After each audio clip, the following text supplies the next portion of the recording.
जय झूलेलाल वाहेगुरु। असांजे चैनल में तव्हां सभिनीनि जो स्वागत आहे।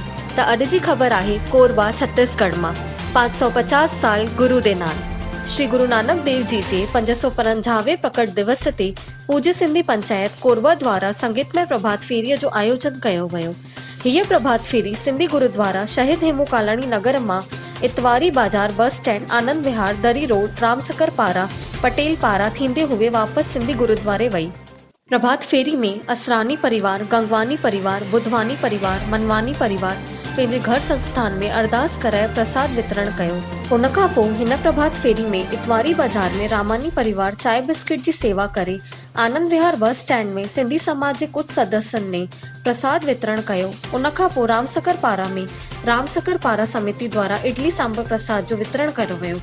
आख़िरी में गुरुद्वारे में अरदास थी बाबा जी ने सभिनि खे आशीर्वाद ॾिनो, प्रसाद ॾिनो।